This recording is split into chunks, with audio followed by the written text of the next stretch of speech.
সিলেটে বিএনপি নেতার ফোনে আওয়ামী লীগের সাবেক মেয়রের মোবাইল কল, ফেসবুকে ভাইরাল সমালোচনা।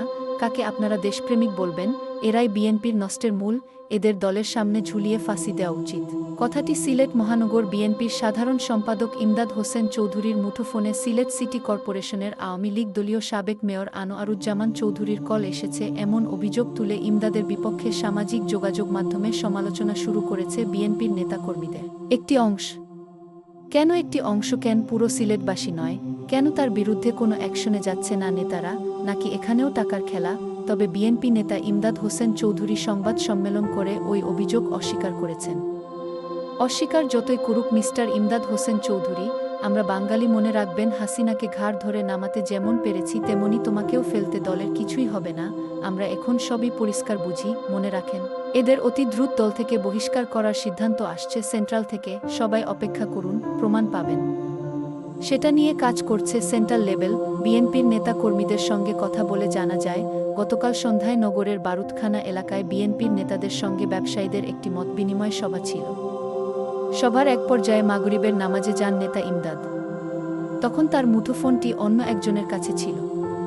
তখন ইমদাদের মুঠোফোনে একটি কল আসে এবং ডিসপ্লেতে দেখা যায় আনোয়ারুজ্জামান ইউকে। এ দৃশ্য সেখানে থাকা কয়েকজন তাদের মুঠোফোনে ধারণ করেন। সভা শেষে সন্ধ্যায় ফেসবুকে এর স্ক্রিনশট ছড়িয়ে পড়ে। এরপরই ইমদাদের মুঠোফোনে লন্ডনে অবস্থানরত সাবেক মেয়র আনোয়ারুজ্জামানের কল দেওয়া নিয়ে দলের ভেতরে বাইরে আলোচনা সমালোচনা শুরু হয়। কথাটা বলতে আর অসুবিধা নাই, এই বেঈমানদের জন্য আওয়ামী লীগের দোসররা বিদেশে পালাতে পারছে, আপনি কোথাকার কথা বলবেন? এমন ঘটনা বাংলাদেশের সব জায়গায় চিরন্তন সত্য। এ নিয়ে গতকাল রাত 11টার দিকে জরুরি সংবাদ সম্মেলন করে নিজের ব্যাখ্যা দেন ইমদাদ হোসেন চৌধুরী।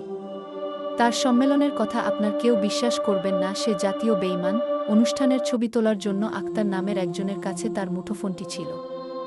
সভা শেষে নামাজ সেরে নাচতা খেয়ে ওই স্থান থেকে বের হওয়ার পর একজন তাকে কল করে জানান তার ইমদাদ ফোনে নাকি আনোয়ারুজ্জামানের কল এসেছে। তখন তিনি কল লিস্ট ঘেঁটে দেখতে পান 6টা 51 আনোয়ারুজ্জামান ইউকে লেখা একটি নম্বর থেকে কল এসেছে।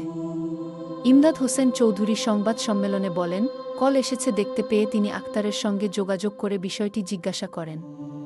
তখন আক্তার তাকে জানান, তার আক্তার কাছে ফোন থাকাকালে বিএনপির সিলেট বিমানবন্দর থানা শাখার সদস্য সচিব সৈয়দ সারোয়ার রেজা ও মহানগর বিএনপির ভারপ্রাপ্ত সভাপতি রেজাউল হাসান কয়েস লোদির ব্যক্তিগত সহকারী পিএস ইমন কিছুক্ষণের জন্য আক্তারকে নিয়ে আলাদা একটি টেবিলে বসেন এবং ওই সময় ইমদাদের ফোনের ডিসপ্লের ছবি সরোয়ার ইমন তুলেছেন।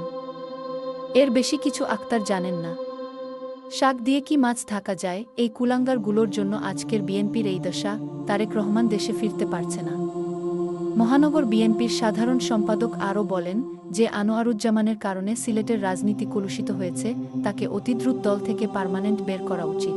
আশা করছি ভিডিওটি অবশ্যই তারেক রহমানের কাছে যাবে এবং এর সঠিক সিদ্ধান্ত দিবেন। সে যদি জুবি আপা বা জোবাইদার আত্মীয় ও হয় তারপরেও যেন না ছাড়ে, যার আদেশে নগরে জুলাইয়ে আমাদের দলীয় নেতাকর্মীরা হামলার শিকার হয়েছে।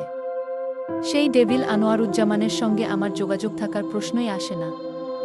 যারা ফোনের ছবি তুলেছেন তারাই ষড়যন্ত্র করে আমার ইমেজকে নষ্ট করার চেষ্টা করছেন। আমার জনপ্রিয়তায় ঈর্ষান্বিত হয়ে তারা এমনটা করেছেন। এসব নাটক করার কি আছে? উপরে একজন নীরবে বসে আছে, সে তার বিচার করবেই। ইমদাদ হোসেন চৌধুরী দাবি করেন, যুক্তরাজ্যে থাকা অবস্থায় 8 থেকে 10 বছর আগে আনোয়ারুজ্জামানের মুঠোফোন নম্বর তার মুঠোফোনে স্টোর হয়ে থাকতে পারে। তবে কখনো আনোয়ারুজ্জামানের সঙ্গে তার কথা হয়নি। সম্পূর্ণ এটা মিথ্যা কথা, সেটা সবাই বুঝছে। এখন অপেক্ষ সিদ্ধান্ত কি আসে। আজ সন্ধ্যা 6:30টার দিকে যোগাযোগ করলে ইমদাদ হোসেন চৌধুরী স্কয়ার লাইভ টিভিকে বলেন, যিনি আমার জনপ্রিয়তায় অ্যাফেক্টেড, তিনিই এ ষড়যন্ত্র করেছেন। তিনিই পিএস দিয়ে এমন ষড়যন্ত্র করেছেন। কারণ তখন আমার হাতে ফোনটি ছিল না। কোনো প্রযুক্তি দিয়ে হোক কিংবা কাউকে দিয়ে, আনোয়ারুজ্জামানের ফোন থেকে হোক, ঠিক জানি না কিভাবে এ কল করিয়েছে।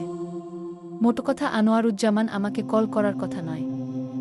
এ ঘটনার নেপথ্যে মহানগর বিএনপির ভারপ্রাপ্ত সভাপতি রেজাউল হাসান কয়েস লোদি সম্পৃক্ত আছেন বলে ইমদাদ হোসেন স্কয়ার লাইভ টিভিকে এ প্রতিবেদককে ইঙ্গিত দেন। তবে ইমদাদের অভিযোগ প্রসঙ্গে রেজাউল হাসান কয়েস লোদি স্কয়ার লাইভ টিভিকে বলেন, আমার কোনো পিএসই নেই। এছাড়া এ বিষয়ে আমি কোনো মন্তব্য করতে চাই না। তবে নাম প্রকাশ না করার শর্তে বিএনপির এক নেতা বলেন, গত ৫ আগস্ট গণঅভ্যুত্থানে আওয়ামী লীগ সরকারের পতনের পর সিলেট সিটি কর্পোরেশনের সাবেক মেয়র আনোয়ারুজ্জামান লন্ডনে চলে যান। তিনি কেন মহানগর বিএনপির সাধারণ সম্পাদককে কল করবেন? নিশ্চয়ই তার সাথে সঙ্গে আনোয়ারুজ্জামানের সখ্য, আতাত কিংবা যোগাযোগ আছে। এ বিষয়টির সঠিক তদন্ত হওয়া প্রয়োজন, নতুবা দলের তৃণমূলে ভুল বার্তা যাবে। স্থানীয় বিএনপির একটি সূত্র জানিয়েছে, সিলেট সিটি কর্পোরেশন নির্বাচনে মেয়র পদে দলীয় মনোনয়নে নির্বাচন করতে মহানগর বিএনপির ভারপ্রাপ্ত সভাপতি রেজাউল হাসান কয়েস লোদি দীর্ঘদিন ধরে নগরে কাজ করছেন। মেয়র পদে ইমদাদ হোসেনও দলীয় মনোনয়নে নির্বাচন করতে আগ্রহী। এ নিয়ে দুজনের মধ্যে ভেতরে ভেতরে দূরত্বও আছে। তবে লোদি ইমদাদ ছাড়াও মেয়র পদে সাবেক মেয়র আরিফুল হক চৌধুরী ও কেন্দ্রীয় বিএনপির সহসাংগঠনিক সম্পাদক মিফতাহ সিদ্দিকীর নামও জোরে সোরে আলোচনায় আছে।